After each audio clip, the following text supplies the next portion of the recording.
Hello, Sagittarius. Welcome to Higher Source Tarot for your Is It in the Cards Love Tarot and Oracle card reading. This is a love reading for all Sagittarius, Sun, Moon, Rising, and Venus.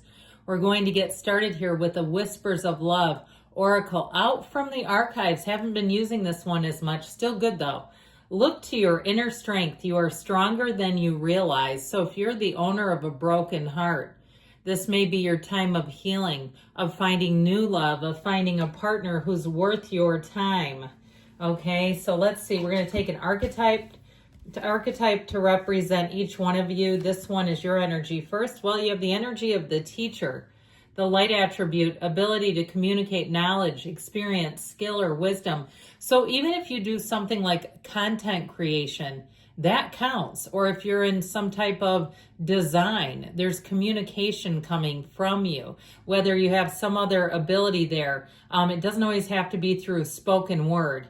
Now, the shadow attributes can be manipulating or abusing students, teaching negative traits and destructive skills. So I do feel like what they want you to understand there is if you have too much of this, that's when it can kind of tip the scales. Now, the person you're attracting is represented by the goddess, and they can be male. All right, the archetypes do not have gender necessarily. Now, this is the energy of the goddess, light attribute, the feminine expressed through wisdom, nature, life force, and sensuality. So this may be somebody who's very grounded, who loves to go into nature. They like taking walks. They like putting their feet in the sand at the beach. I just saw somebody, and they might be young still, but I feel like their retirement gig will be sitting on a beach in a beach chair with their feet in the sand. Okay, somebody who really gets a lot out of their connection with Mother Earth. The shadow attribute, exploitation of the female nature and form. Again, that's when we tip the scales into too much of a good thing. It's like too much pizza. Too much archetype also can be a problem.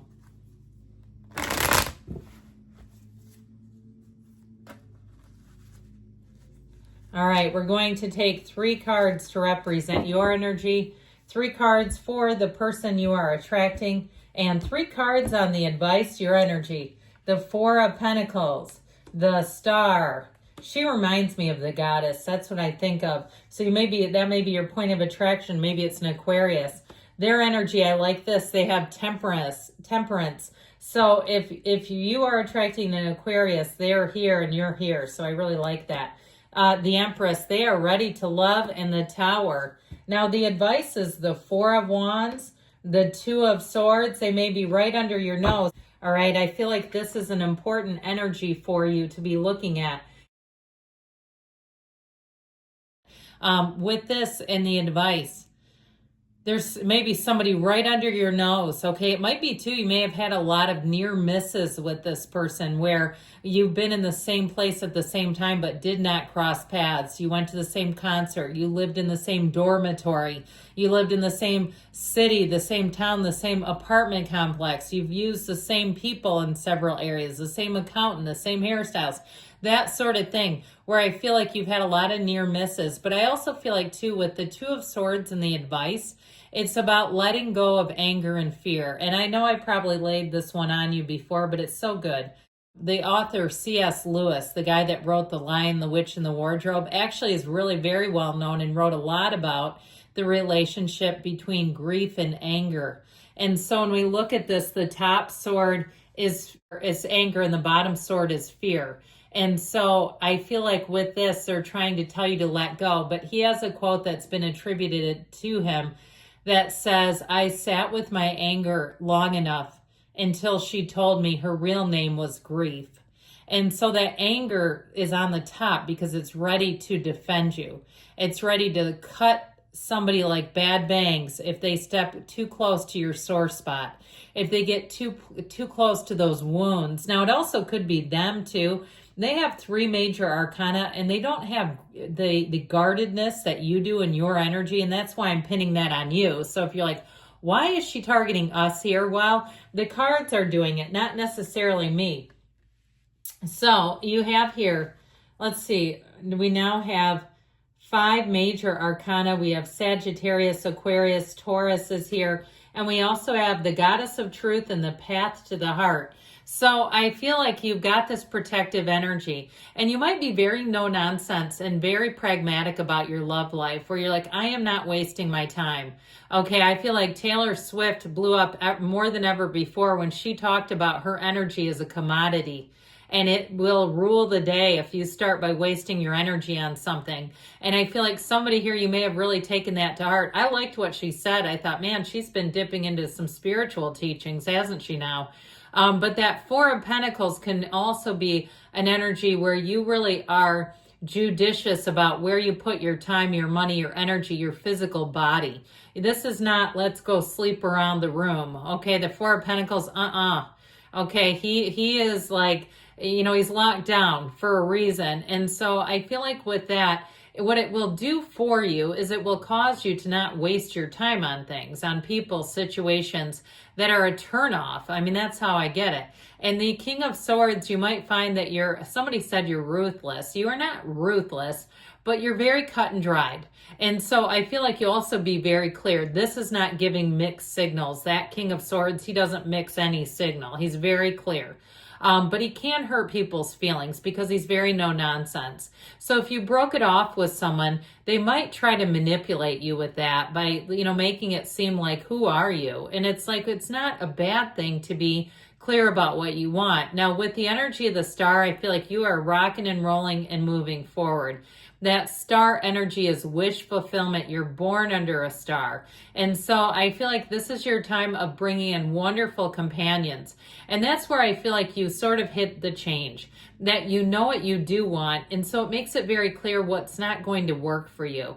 You have a companion showing up here that's going to be right as rain. And maybe it's another Sagittarius that you're attracting.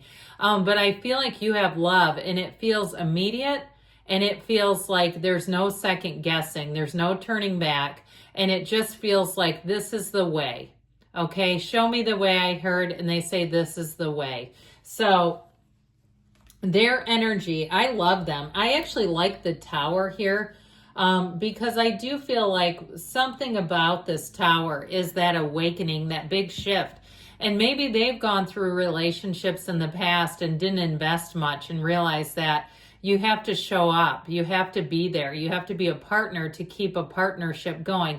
And truly, they may have learned on a bigger scale than that. In order to have esteem, you have to do esteemable acts. I just feel like whoever this is, they may be, it's like there's a rebirth coming out of that tower for them.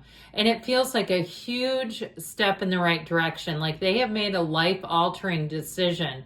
And I feel like it, and I mean that in the way of having that awakening that the tower brings in, that tells us let go or be dragged. I feel like they have really transcended something in their life, and it is wonderful. So we love the tower, but I love it with the energy of temperance, because with temperance, they're thriving in change. And so I keep hearing they kicked the habit. If it is something like recovery and they're sober, good.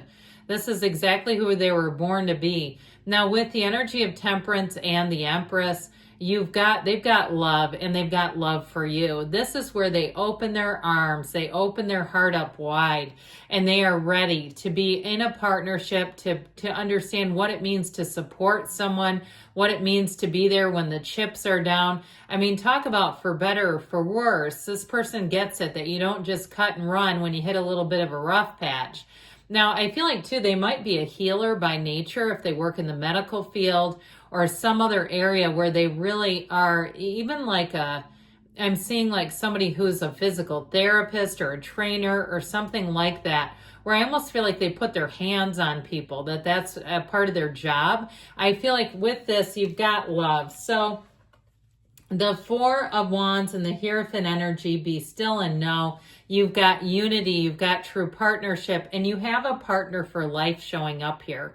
So I feel like it really is about working through the emotions, and also too getting yourself out there, because if you're not finding people and you keep on keeping on with status quo and the same old, then you get the same old, and so it's like if you keep doing the same thing, you keep getting the same result. And this is your time to move forward. So I feel like with the energy of the Hierophant, it's also a card of deep spirituality, but the 1111 card here in the Four of Wands also tells us that synchronicities, the perfect alignment. If you're with this person now and you've been at an impasse, I feel like it's time to have a conversation to move things forward, to kind of be done with whatever this blockade was, this sort of caught in both worlds. It's interesting too, because I hear this caught in both worlds, and I also feel like too, they symbolize it as well. Okay, they both lean their feet on source for their energy while they keep their foot on this physical plane.